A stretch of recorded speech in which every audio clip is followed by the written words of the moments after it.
I had been searching for a new place for months. After a bad breakup, I was desperate to start fresh, and that meant finding a new apartment. When I stumbled upon the Westbrook Apartments online, I was immediately drawn to it.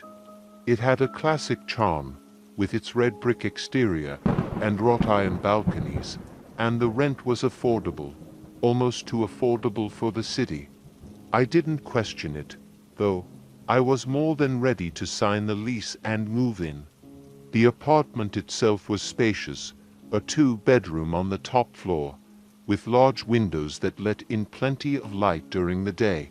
I moved in without hesitation, eager to settle into my new life. It was quiet, almost peaceful, and for the first couple of days, I felt like I had made the right choice. But that sense of peace was short-lived. It started small, little things that were easy to brush off at first. I'd hear faint tapping sounds coming from the walls, but I figured it was just the old building settling. Then I started noticing that things weren't where I had left them. I'd come home from work and my keys would be on the kitchen counter instead of the entry table where I was sure I had left them. My clothes would be thrown around in the bedroom as if someone had riffled through them, though I lived alone. I tried to convince myself it was just stress. Moving to a new place and starting over was a big deal, and I was bound to feel unsettled for a while. But deep down, I knew something was off. One night, after a particularly long day at work, I came home and collapsed on the couch. I was exhausted, too tired to cook, so I decided to order takeout. While I waited for the delivery, I turned on the TV, hoping to unwind. As I sat there in the dim light of the living room, I suddenly felt it, a cold draft. It wasn't the kind of chill you get from an open window or a poorly insulated door. This was different. It was like someone had opened a freezer right next to me, the air heavy and unnaturally cold. I got up and checked the windows, but they were all closed and locked. There was no logical explanation for the drop in temperature. Uneasy, I wrapped a blanket around myself and tried to ignore it. Maybe the apartment had a weird ventilation system that I hadn't noticed before. As I was about to sit back down, I heard it, a faint whisper. It was so soft that I almost convinced myself I was imagining it. But then it came again, louder this time. I couldn't make out the words, but the tone was unmistakably sinister, like someone, or something, was mocking me. I froze, my heart racing. The sound seemed to be coming from the hallway, just outside the living room. For a moment, I stood there, paralyzed with fear, listening as the whispering grew louder. Then, all at once, it stopped. I slowly approached the hallway, my hands shaking as I turned on the light. There was nothing there. No sign of anyone, no open windows or doors. I was alone. But the oppressive feeling lingered, like something was watching me. That night, I barely slept. Every creak and groan of the old building set my nerves on edge, and I couldn't shake the feeling that I wasn't alone in the apartment. By morning, I was exhausted, but I convinced myself it had just been a bad night. Maybe I was still adjusting to the new place, but things only got worse from there. The next day, as I was getting ready for work, I noticed something strange in the bathroom mirror. At first, it looked like a smudge on the glass, but when I leaned in closer, I realized it wasn't a smudge at all. It was writing faint, but there, scrawled across the surface of the mirror, in what looked like condensation, were the words, "Get out." My heart skipped a beat. I hadn't taken a shower that morning, and there was no reason for the mirror to be fogged up. I quickly wiped the words away, telling myself that maybe it had been there from the previous tenant, and I just hadn't noticed. But I knew that wasn't true. Over the next few weeks, things escalated. The whispers became more frequent, and I started hearing footsteps in the hallway at night, even though I was the only one in the apartment. Objects would move on their own, books falling off shelves, doors slamming shut without warning. It was as if the apartment itself was alive, and it was angry. One night, I woke up to the sound of someone banging on my bedroom door. I bolted upright in bed, my heart pounding. The door rattled violently, as if someone was trying to break it down. I grabbed my phone, ready to call the police, but when I flicked on the light, the banging stopped. I cautiously approached the door and opened it, expecting to see. I didn't know what, but there was nothing. The hallway was empty, the apartment silent except for the sound of my own panicked breathing. I couldn't take it anymore. I had to get out of that apartment. The next day, I went to the landlord and demanded to know if anyone had experienced anything strange in the building before. At first, he looked reluctant to answer, but after some pressing, he admitted that there had been a few complaints over the years. Tenants had reported strange noises, objects moving, and a general sense of unease. Some had even claimed to see figures in the apartment, shadowy apparitions that would vanish as soon as they turned on the lights. The landlord brushed it off as superstition, claiming the building was just old and had its quirks. But I wasn't convinced. Something was wrong with that apartment, and I needed to leave before it drove me insane. That night, as I packed up my belongings, I heard the whispers again. But this time, they weren't coming from the hallway. They were right behind me. I spun around, but there was no one there. The temperature in the room dropped suddenly, and I could see my breath in the air. The whispers grew louder, overlapping until they became a cacophony of voices, all speaking at once. I couldn't understand what they were saying, but the intent was clear. I wasn't welcome here. Panicked, I grabbed my bags and bolted for the door. As I reached for the doorknob, the lights flickered, and the voices stopped. For a brief moment, the apartment was silent, and I thought maybe it was over. But then I felt it, a hand on my shoulder. I screamed and yanked the door open, running out into the hallway without looking back. I didn't stop until I was outside, my heart pounding in my chest. I left that apartment and never returned. A few weeks later, I learned from a former tenant that the building had a dark history. Decades ago, a man had died in my apartment under mysterious circumstances. Some said it was a murder, others claimed it was a suicide. But whatever happened, his spirit had never left. To this day, I still get chills when I think about that place. I've moved on, found a new apartment far away from Westbrook, but I'll never forget the terror I experienced there. And sometimes, late at night, when the wind howls outside my window, I swear I can still hear those whispers calling me back.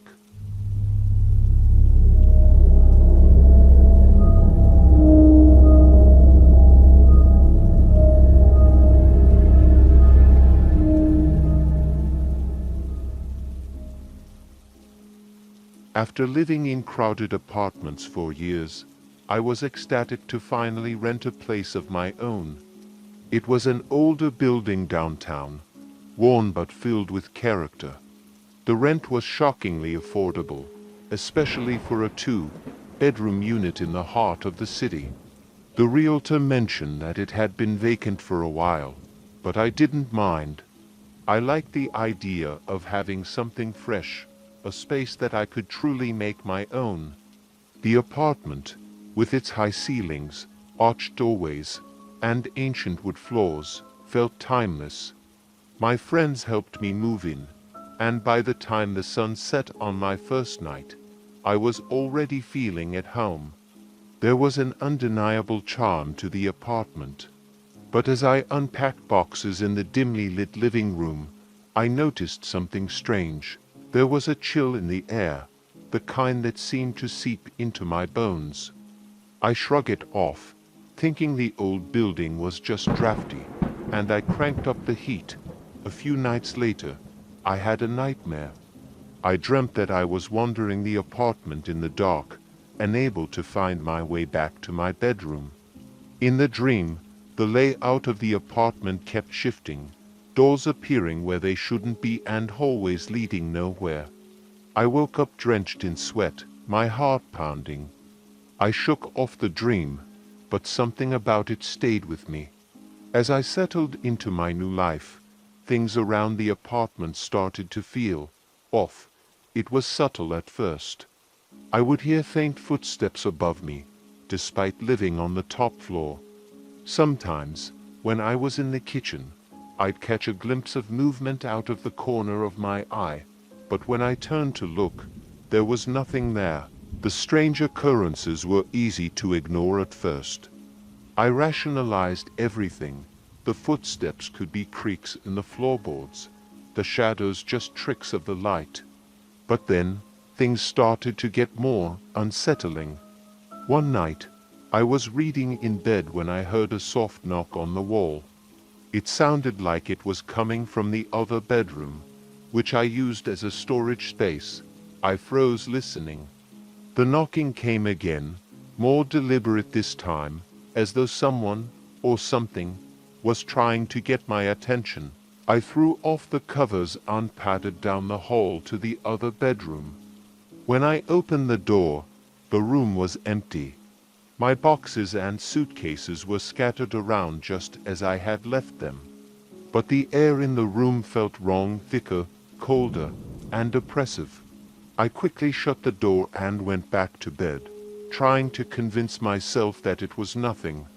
The knocking continued over the next few nights, always from the same spot. It would start softly, and then grow louder, more insistent. No matter how much I tried to ignore it, I couldn't shake the feeling that someone was trying to communicate with me. I decided to talk to the building super, an older man named Frank who had been working there for decades. I asked him if any previous tenants had mentioned anything strange happening in the apartment. He seemed hesitant to answer, but after some prodding, he told me that the last tenant, a young woman named Alice, had disappeared under mysterious circumstances. According to Frank, Alice had lived in the apartment for about a year before she vanished. She had been quiet, kept to herself, and no one seemed to know much about her. One day, she just stopped showing up to work, and when the police searched the apartment, they found all of her belongings still there, but no sign of Alice. It was as though she had simply vanished without a trace. My blood ran cold. I asked Frank if anyone had heard from her since, but he just shook his head. The apartment had been vacant ever since. That night, the knocking was louder than ever. It started just after midnight, echoing through the walls, but this time it wasn't coming from the other bedroom. It was right outside my own door. I lay there, frozen with fear, as the knocks grew more urgent, more violent. The doorknob rattled, and I could hear a soft whispering on the other side, though I couldn't make out the words. I mustered the courage to get out of bed and swung the door open, expecting to see someone standing there. But the hallway was empty, the air was icy, and I could still hear the faintest echo of the whispers, but there was no one there. The next day, I started to do some research on Alice. I scoured old newspaper archives and online forums, trying to find any information about her disappearance. What I found made my skin crawl. There were rumors, dark rumors, that the apartment was cursed, that it had a history of strange disappearances going back decades. Every tenant who had lived there for more than a year had either vanished or left under strange circumstances. I couldn't stay there anymore, not after learning about Alice and the others. But breaking a lease wasn't easy, and I didn't have the money to move out right away. So I decided to stick it out for a little while longer, hoping that maybe I was just imagining things. One night, I was awakened by the sound of sobbing. It was faint at first, but as I lay there in the dark, it grew louder. It was coming from the other bedroom, the same room where I had heard the knocking. I sat up in bed, my heart racing, and listened. The sobbing was soft and pitiful, like someone crying out in despair. Terrified, I grabbed my phone and turned on the flashlight. I made my way down the hall, the sobbing growing louder with each step. When I reached the door to the other bedroom, I hesitated. The sobbing stopped, replaced by an eerie silence. I pushed the door open, and the room was empty. But in the center of the floor, written in the dust that had collected over the weeks, was a message, "Help me."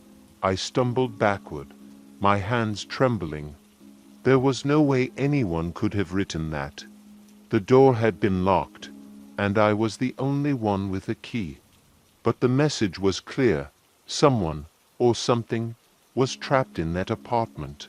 The next few days were a blur of fear and paranoia. I could feel the presence of something in the apartment, watching me, following me. The temperature would drop suddenly, and I'd hear whispers in the middle of the night, soft voices calling my name. I tried to ignore it, but the dread weighed heavily on me. One evening, as I sat on the couch trying to distract myself with a movie, I felt a cold breeze brush past me. I turned to look, and there, standing in the hallway, was a figure.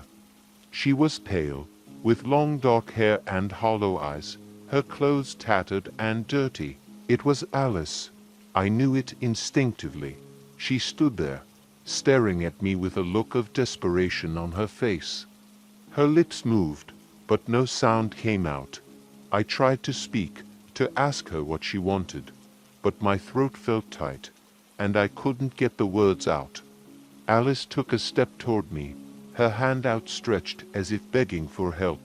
But before she could reach me, she vanished. The air grew still, and the apartment was silent once again. That was the final straw. I packed my things and left that night, abandoning the apartment and never looking back. I didn't care about the lease or the money I would lose. I just needed to get out. I later learned that Alice's disappearance had never been solved, and the apartment remained vacant after I left. But sometimes, late at night, when I close my eyes, I can still see her standing there in the hallway, her eyes pleading for help that I could never give. And I wonder, how long before the next tenant moves in, only to experience the same fate?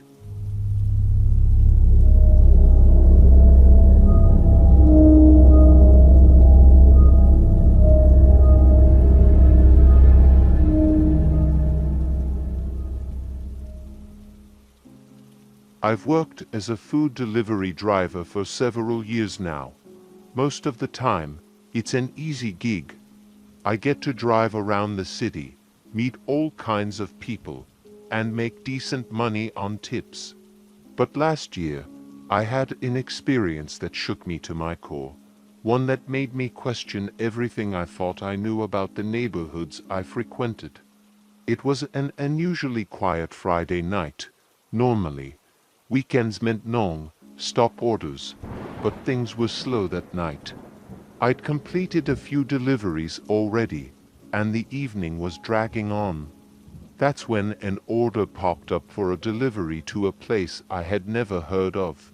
The address seemed to be on the outskirts of town, far from my usual route. I glanced at the payout, surprisingly high for a single order, and decided to take it. After all, it could make up for the slow night. As I followed my GPS, the city lights gave way to darker, less familiar streets. Soon, I found myself driving down a narrow road flanked by thick trees on either side. The houses grew more and more spaced apart, some almost hidden by the shadows of overgrown foliage.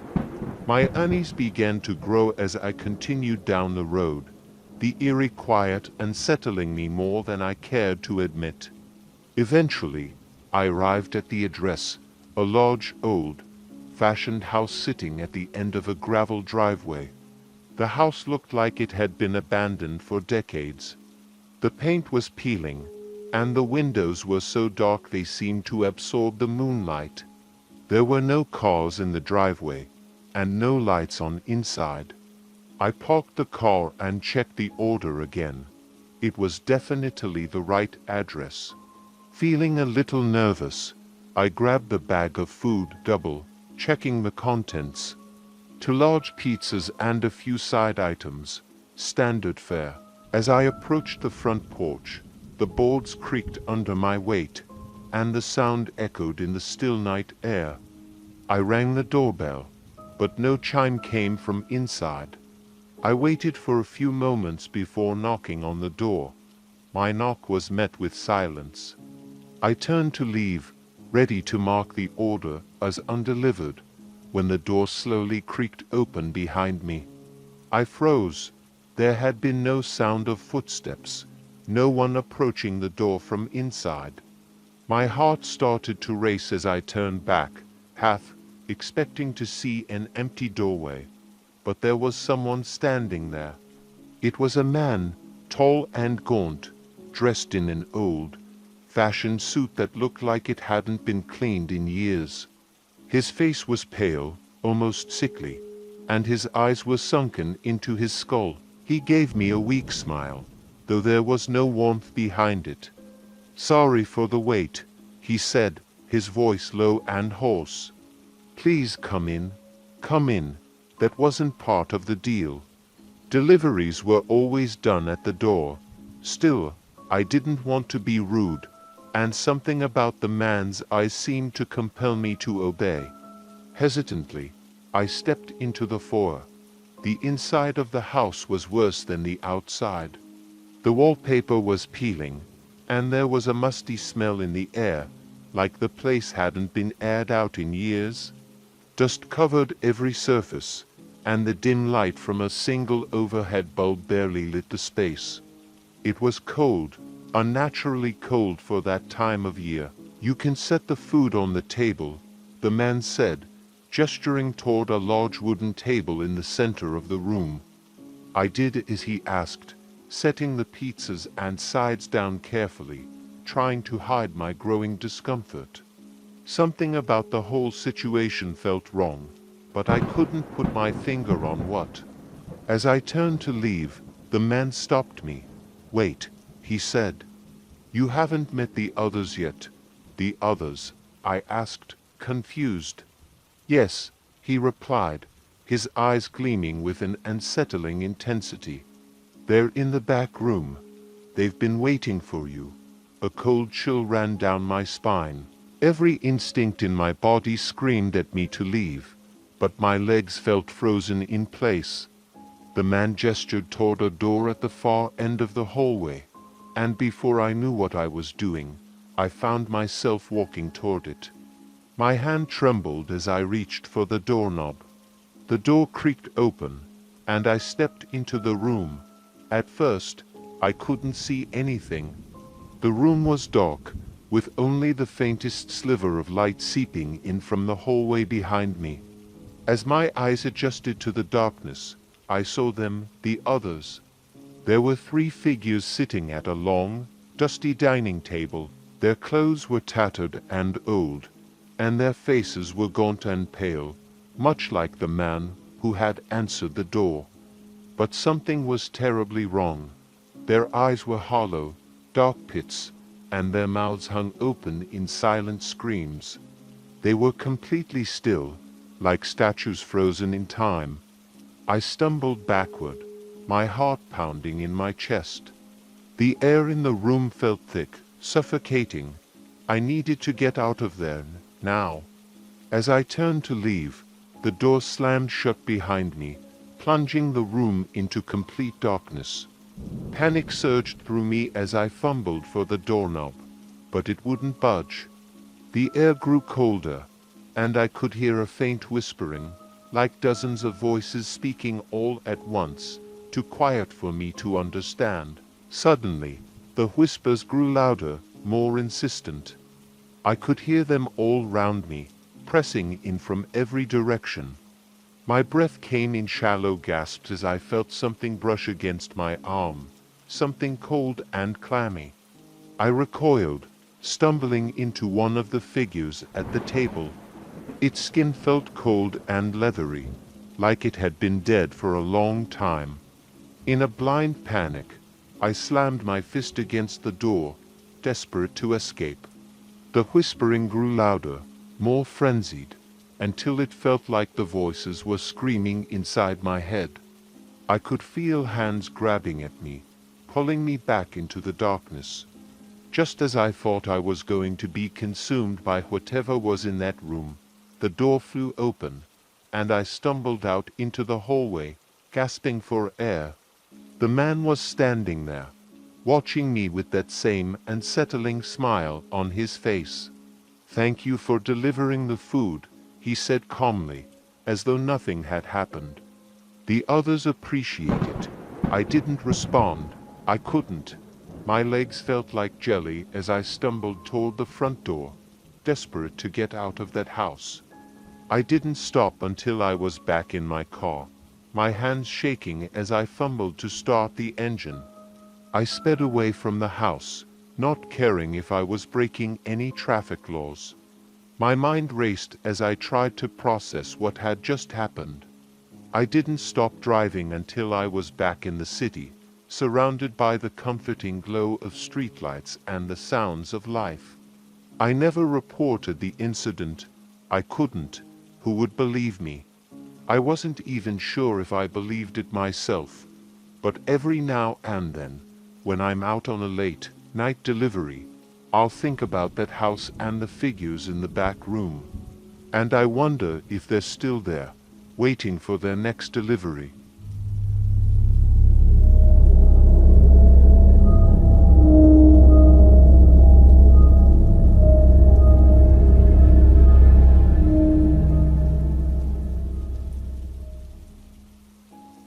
Working as a food delivery driver at night can be eerie. The streets take on a different character once the sun goes down, dark, quiet, and empty. But nothing had ever been quite as disturbing as the delivery I had to make one rainy evening last November. It was late, nearing midnight, and I had just wrapped up what I thought would be my last order of the night.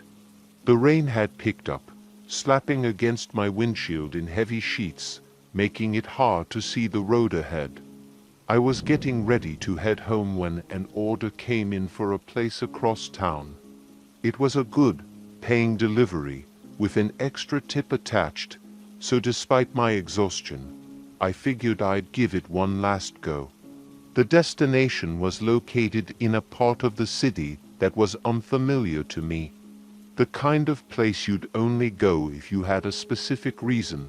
I plugged the address into my GPS and followed its winding directions, taking me through narrow, dimly lit streets and past rows of old, weather-beaten buildings. It wasn't exactly the most welcoming neighborhood, but I'd been through worse. As I neared the destination, something about the area seemed off. The houses grew sparser, the street lights fewer and farther between. Trees lined the road, their bare branches scratching at the night sky, and the rain continued to pour down relentlessly, as if trying to wash away the very street I was on. The GPS led me to an old building at the end of a cul-de-sac. It was a dilapidated structure, 3 stories tall with crumbling brickwork and boarded up windows. The rain had turned the driveway into a muddy mess, but I pulled up as close as I could. The place looked abandoned, but I double-checked the address on my phone. It was definitely the right spot. I sat in the car for a moment, debating whether to get out. The lights inside the building were dim, casting a faint glow through a single unboarded window on the ground floor. Maybe someone lived there after all, but it was hard to imagine. Reluctantly, I grabbed the bag of food, threw on my hood to shield myself from the rain, and stepped out into the night. The wind was biting cold, and the rain soaked through my jacket in seconds as I hurried toward the building's entrance. There was no doorbell, just a knocker hanging crookedly on the heavy wooden door. I lifted it and knocked 3 times, the sound echoing through the quiet night. No response. I waited, shivering in the cold, before knocking again, harder this time. Still nothing. I began to think that maybe the order was a prank, and I was about to leave when I heard a faint creaking sound from inside. The door slowly opened, revealing a figure standing in the doorway. It was a woman, tall and thin, her face partially hidden beneath a tattered shawl. Her eyes were sunken, and her skin looked pale, almost translucent under the dim light. She smiled weakly as she opened the door wider, gesturing for me to come inside. "Please, come in out of the rain," she said softly, her voice barely audible over the sound of the downpour. I hesitated for a moment, but the rain was coming down harder now, and I was already soaked to the bone. Against my better judgment, I stepped inside, wiping my feet on the mat as I crossed the threshold. The inside of the house was even more unsettling than the outside. The air was thick and musty, and the flickering light from a single bulb cast long shadows across the peeling wallpaper. The floorboards creaked under my feet as I followed the woman down a narrow hallway. "Just set the food on the table," she said, motioning to a small table in what appeared to be the kitchen. "I'll get you a payment." I nodded, placing the bag down carefully. The house felt off. There was an oppressive stillness in the air, as if the walls were holding their breath. I glanced around, noticing that there were no personal items, no family photos, no furniture beyond the basics, nothing to suggest that anyone had lived here for a long time. The woman disappeared down the hallway, leaving me standing alone in the kitchen. Minutes passed, and I started to feel increasingly uneasy. The longer I stood there, the more the silence pressed in on me, and I realized that something was very wrong. I decided to call out, my voice echoing down the hall. "Ma'am, is everything okay?" No response. I waited a few more seconds before I started toward the hallway, but just as I took a step, I heard something from behind me, a soft rustling sound, like fabric brushing against the floor. I turned around slowly, my heart pounding in my chest. There, at the edge of the kitchen, stood a little girl. She couldn't have been more than 6 or 7 years old, wearing a simple white dress that was soaked at the hem, as though she'd been standing in the rain for hours. Her hair was long and matted, hanging over her face, and her eyes, they were dark. Too dark. She stared at me silently, and moving. "Hi there," I stammered, unsure of what to say. Are you okay?" The girl didn't respond. She just stood there, watching me with those unnervingly dark eyes. I could feel the hairs on the back of my neck standing up. Something wasn't right. Every instinct in my body was screaming at me to leave. I backed away slowly, glancing over my shoulder toward the front door. That's when I noticed it. The door was closed. I hadn't heard it shut, but there it was, and there was no sign of the woman who had let me in. Panic set in. I turned back to the girl, but she was gone, vanished. The kitchen was empty, as though she had never been there in the first place. My heart was racing now. I needed to get out of there. I rushed toward the front door, but just as I reached for the handle, The lights flickered and went out, plunging the entire house into darkness. I froze, my hand on the doorknob, listening. The silence was overwhelming, broken only by the sound of the rain pounding against the roof. Then, from somewhere deep within the house, I heard it, the faint sound of footsteps. Slow, deliberate footsteps, moving closer.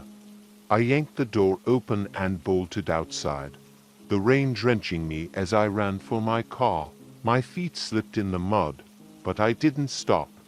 I fumbled for my keys, practically throwing myself into the driver's seat as I started the engine. I sped away from the house without looking back, my heart pounding in my chest. It wasn't until I was halfway back to the city that I realized something was wrong. The rain had slowed, and the road was clear, but I couldn't shake the feeling that I wasn't alone. I glanced in the rearview mirror, and that's when I saw her. The little girl was sitting in the back seat, her dark eyes staring at me through the reflection. My blood ran cold as she opened her mouth, and in a voice that wasn't hers, something much older, much darker, she whispered, "You shouldn't have come." I swerved, nearly losing control of the car as I frantically turned to look at the back seat. But she was gone. The seat was empty. I pulled over, gasping for breath, my hands trembling on the steering wheel. I sat there for what felt like hours, too terrified to move, too shaken to drive. Eventually, I gathered enough courage to continue home, but the memory of that night haunted me for weeks. I've since quit my job as a food delivery driver. I couldn't handle the thought of being out there at night, driving through the dark streets with the possibility of encountering something unnatural. Every now and then, though, I'll dream about that house. I'll see the woman in the doorway, her pale face smiling at me. I'll see the little girl, standing at the edge of the kitchen, watching me with those dark, empty eyes. And I'll hear her voice, whispering in the dark, "You shouldn't have come."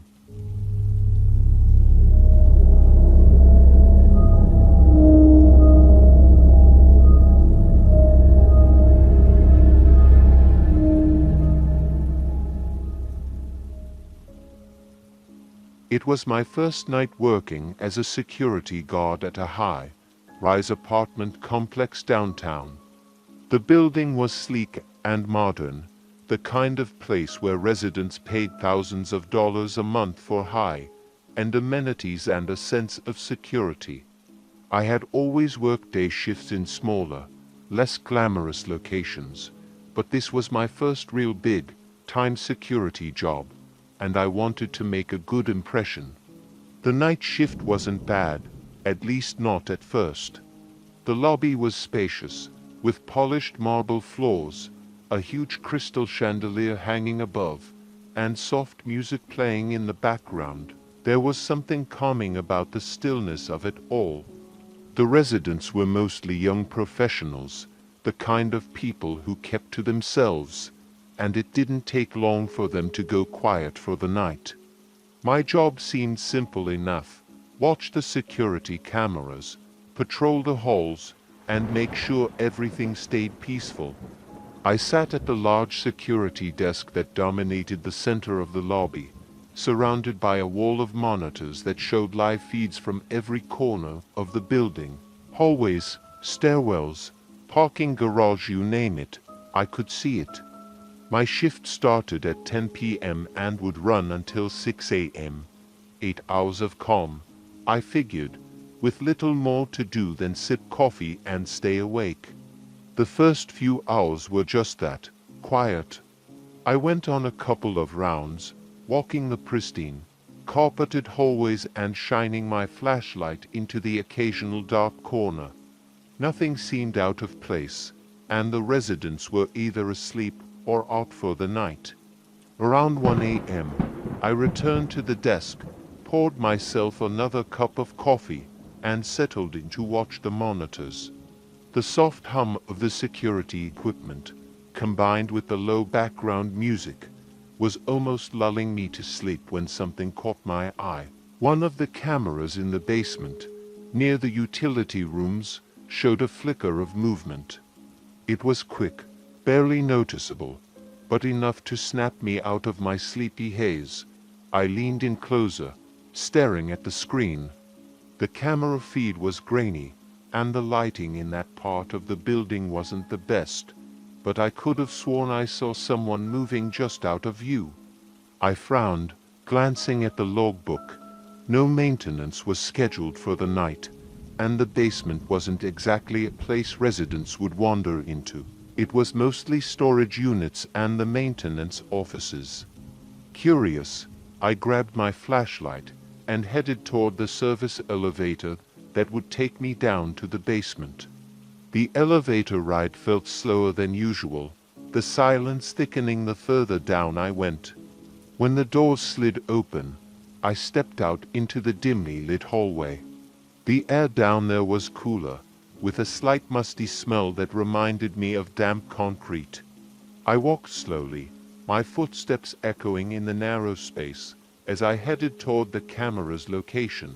There was no sign of anyone.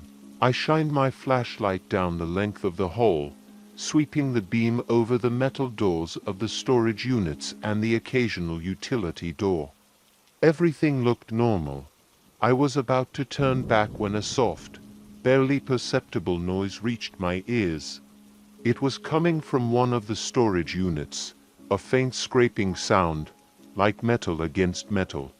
I froze, listening carefully. The sound continued, slow and steady, as though someone or something was inside. I approached the unit cautiously, my heart pounding. The storage units in the building were locked, and only accessible by the residents who rented them. But this one. The door was slightly ajar, a small gap visible between the metal frame and the wall. I pushed it open, my flashlight beam cutting through the darkness inside. At first, I didn't see anything, just boxes and old furniture stacked haphazardly inside, like most storage units. But as I scanned the room with my light, I caught a glimpse of something in the far corner, a figure hunched over, their back to me. My heart nearly stopped. "Hey," I called out, trying to sound authoritative despite the growing fear in my chest. "You're not supposed to be here." The figure didn't move. They just sat there, crouched in the corner, as if they hadn't heard me. I took a step closer, tightening my grip on the flashlight. I said, "You're not supposed to be here. You need to leave now." Slowly, the figure began to straighten up. Their movements were slow, almost unnatural, and as they turned to face me, I felt a chill run down my spine. The person, or whatever it was, wore a long, ragged coat that hung loosely from their skeletal frame. Their face was obscured by a hood, and beneath it, I could see only darkness where their eyes should have been. No features, no expression, just darkness. I froze, unable to move as the figure took a step toward me. The air seemed to grow colder, and an overwhelming sense of dread washed over me, paralyzing me in place. Then, without warning, the figure vanished. 1 second they were there, and the next, the corner of the room was empty, as though they had never been there at all. I stumbled backward, my heart racing, nearly dropping the flashlight in my panic. I turned and ran, not caring if anyone heard my footsteps echoing through the basement. When I reached the elevator, I jabbed the button repeatedly, praying for the doors to open. Finally, they did, and I rushed inside, pressing the button for the lobby as the doors slid shut behind me. The ride up felt like an eternity, and when I finally stepped out into the safety of the well-lit lobby, I collapsed into the chair behind the security desk, trying to catch my breath. I stared at the monitors, half expecting to see that figure again, but the basement camera showed nothing, just the empty hallway, exactly as I had left it. For the rest of the night, I couldn't shake the feeling that I was being watched. Every creak, every shadow made my heart jump, and I found myself glancing at the elevator doors more than once, expecting them to open and reveal something unnatural. By the time my shift ended at 6 a.m., I was a wreck. My supervisor came in for the morning handover, and I hesitated for a moment before telling him what had happened. I expected him to laugh, to tell me I was imagining things after a long night, but instead, his expression grew serious. "You're not the first one to see something down there," he said quietly, glancing around the lobby as though someone might overhear. "The basement, it's got a history. People say they've seen things, heard things. Weird stuff." I stared at him, and sure of what to say he shrugged. "If I were you, I'd avoid going down there at night. Just keep to the cameras, and don't wander off." I took his advice to heart. From that night on, I never went down to the basement again. I'd glance at the camera feed every now and then, but if I saw anything out of place, I pretended I didn't. It was easier that way. But sometimes, late at night, when the lobby is quiet and the building is asleep, I'll hear the faint sound of footsteps coming from the basement. Slow, deliberate footsteps, moving closer. I tell myself it's just the building settling, just the echoes of an old structure. But deep down, I know better. There's something down there. Something that doesn't belong. And I'm not sticking around to find out what it is.